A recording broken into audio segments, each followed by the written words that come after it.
Welcome to another Job Talks Access. Today I'm with Chris Tegas, who's the president of Handy Helps Accessible Solutions, a company that provides accessible products and solutions for people with accessible needs.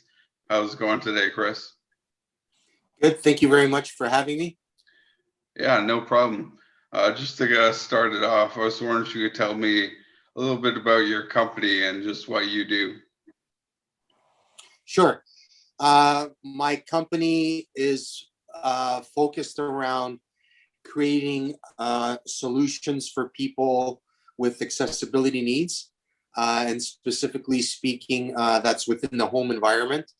So I like to take some off-the-shelf parts and integrate them with some mechanical off-the-shelf smart devices and integrate them with some mechanical pieces to create a new device such as a voice-activated door opener or a height adjustable table that is different from the existing ones on the market because it's only on one side of the table and lets 2 people, 3 people with wheelchairs sit at the table.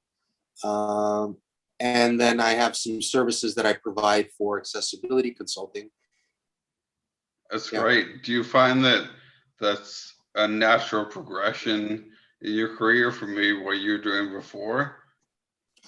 Yeah. So prior to my accident in 2014, I was an electrician, and I did a lot of service calls for commercial and industrial, and that really requires a lot of problem solving.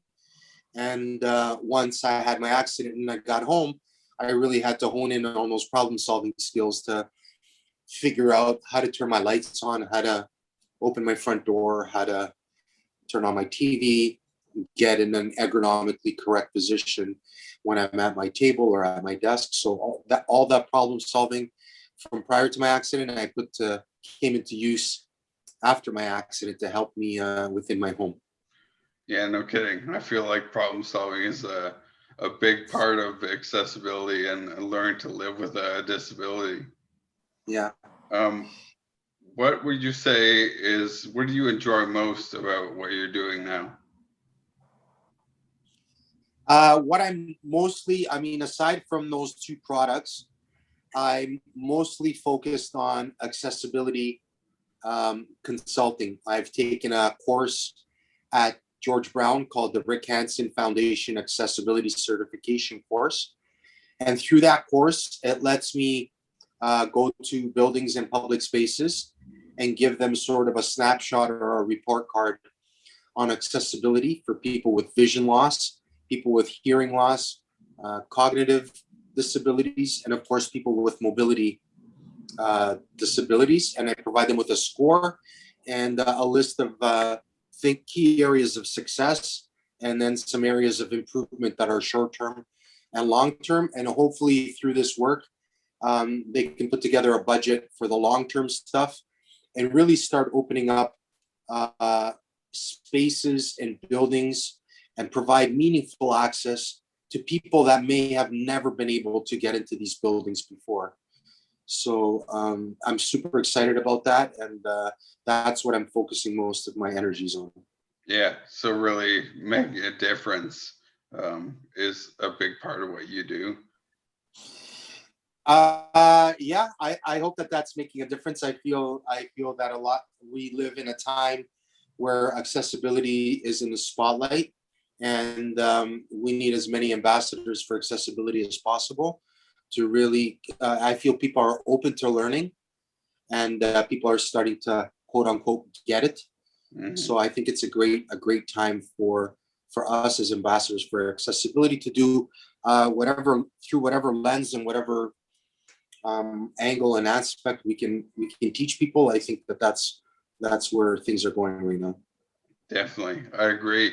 Do you feel like there's a favorite job you've had in the past, and how does that compare to what you're doing now, or is your current job your favorite job? Like I mentioned, I used to do service calls, and that really relied on interpersonal skills and dealing with customers one on one. You'd have to build rapport with them. You'd have to exchange money. You'd have to propose your solution to them, and build that relationship. And I feel through the accessibility consulting, I still get to do all those things. I still get to contact the customer, build them a proposal of what I'd like to see, talk money with them, and all the same factors, just a little bit of a different lens. And I really just enjoy dealing with people. And for me, that's one of the biggest benefits. And it sort of feels similar to what my life was prior to my accident. Mhm. So I'm extremely grateful for that. Yeah, yeah, it sounds like you're really found a need and are filling a need for people with disabilities. Yeah. So as far as your overall career, what would you say about the experience of searching and getting a job? Yeah. So when I first came out of Lyndhurst, which is a spinal cord injury rehab center, I really didn't know how I was going to recreate an income for myself. And I sort of just created a company, and just a shell, and sort of just had that. And as I got more involved through volunteering with UHN and volunteering with the TTC, both advising on accessibility, the program came up for Rick Hansen, and I started to see that it was going to be easier for me to progress into entrepreneurship than actually applying for a job. I feel, and without uh, not pointing being too judgmental, but I find that there is some sort of judgment where people don't when they're hiring, the opportunities are less because they might not fully recognize your entire skill set, and all they see is the power chair or the fact that you can't use your hands. And for an ambulatory person, I mean, I might have been like that before my accident. They might think, how's this person going to fill out reports? How's this person going to go to the bathroom? But like you said, and I mentioned, we're problem solvers, and we got all that stuff figured out. We just need the opportunity for somebody to have the courage to be like, yeah, I'll give you a shot. Right, right. Yeah. And to your point, do you feel like you went the self-employment entrepreneur route because there's less opportunities in established corporations? Just off the top of my head, I want to answer yes to that. But I've always sort of been had that entrepreneurial uh, bug inside of me, I guess. So, but yeah, I think that it's limited, and I think that that's it. Really lets me be more of who I am, and really once it's created and it's done, it offers you a greater level of independence to be able to work when you want. As you know, with our disability, sometimes we have good days and bad days, and those good days might not line up with our work hours, and the bad days might line up. So the beauty of working for yourself is when you have those bad days, you can be kinder to yourself and not feel so bad and guilt that you can't go into work, that you're going to be judged, that you might lose your job. So it offers you that flexibility. And I think that that might not have been appreciated as much as it's appreciated now with COVID, with everybody working from home. And I feel that that's really leveled the playing field for people with disabilities. And when you're on a Zoom call, nobody knows you're in a chair. Nobody knows what the level of your hands are. So that I feel that that's really taken that into account now. For sure. Absolutely. How do you feel about job satisfaction over the course of your career?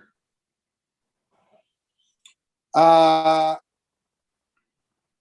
when I'm happy, I'm super happy. But when I'm frustrated, you can't point the finger and be like, oh, Bob did that, or that's Tom, it's all you.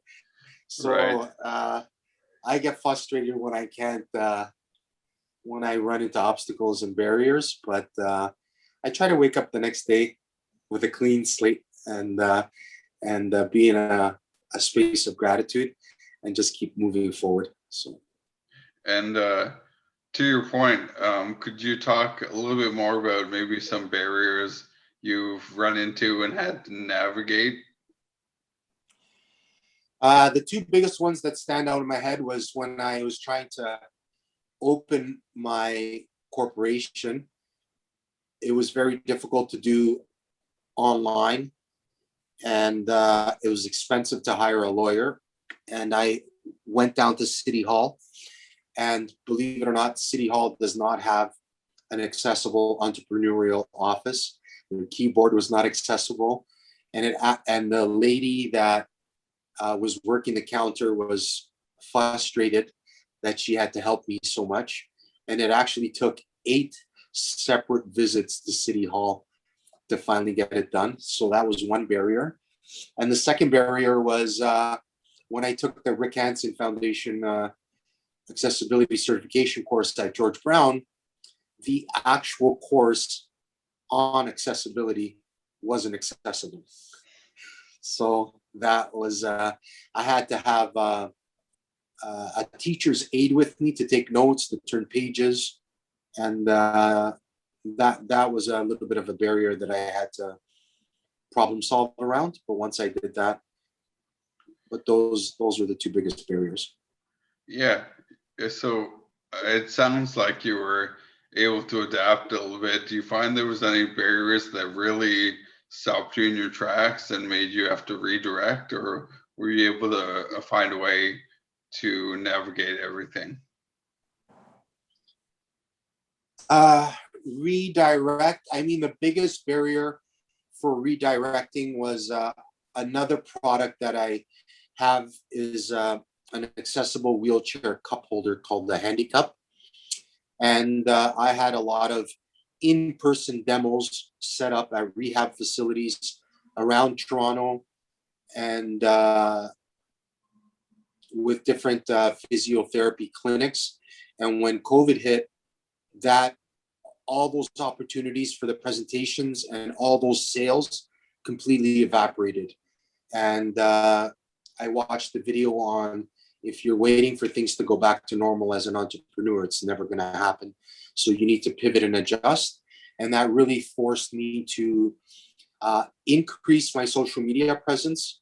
That really forced me to create all my presentations in a slide deck so that I could move 100% online and do Zoom calls and do virtual presentations and have a social media presence instead of this in person. So that would be the biggest barrier, would be COVID and having to realign myself with that. Mhm.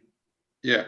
And on the other side, do you feel like you've noticed any big improvements over the course of your career as far as accessibility and working with the disability?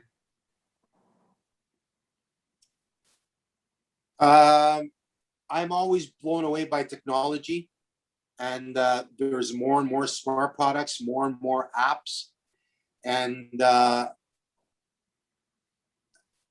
those are the improvements. That it's the little things, as they say, that matter. So when you come into your house, you can just call out to the TV, you can call out for the temperature, you can call out for your, your calendar, to what your to-do list is for tomorrow.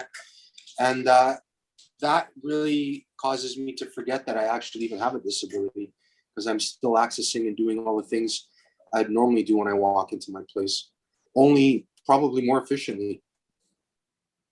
Right, exactly. The more we advance, it seems like the smaller that gap is between, like you said, ambulatory people and people with disabilities. Yeah, my friends ask me all the time. They're like, "How do you type so fast with your hands?" But meanwhile, it's all voice dictation, and that's how fast that's evolved and how accurate it is, that people think I'm typing, but I'm not typing. Right, right. And over the course of your career, what would you say about opportunities for advancement for people working with that disability? I would say that they're endless. There's so much attention and focus on inclusion and equity, and so many people recognizing disabilities and the impact that it has on people, and people are very open to it. I think that if you, I think the biggest thing is just trying to get over the fear of being not able to do it, and once you can cross that gap, I think it's a great time For to sure. seek employment and opportunities. If you have I don't think it's that. I think it's a great time to be able to search for those things. That's great to hear, actually. Um, Yeah. just finally, what would you say is the one biggest thing you would uh, imagine is the next step, the greatest change that we would see in accessibility for people in the workplace? Well, we're seeing it, and that is working from home. So where, at least for myself, transportation was sometimes a barrier. Picking me up, trying to be on time at 9 o'clock in the morning, trying to be home, and navigating Wheel-Trans and navigating public transportation. Now you can wake up, you can be pretty much on time every day at 9 o'clock in your own house, do your meetings, and you're on par with everybody else. You can type reports and hand everything in from home, and everybody's working from home. So they don't know you from the next guy that's on the screen. So I think that that's the biggest enhancement, and that's going to level the playing field the most, is being able to do that. Yeah, definitely. Well, Chris, thanks so much for your thoughts, your insights. We're hoping this project can help bridge some of those gaps and increase accessibility in the workplace. So thank you. Thank you very much for having me, and I appreciate the opportunity of being able to speak. No problem. That is Chris Stigas. I am Paul Vandergrint. We'll make sure Chris's website is in the description for the video for anyone who wants to have a look at his products and his solutions. We'll see you on the next Job Talks Access.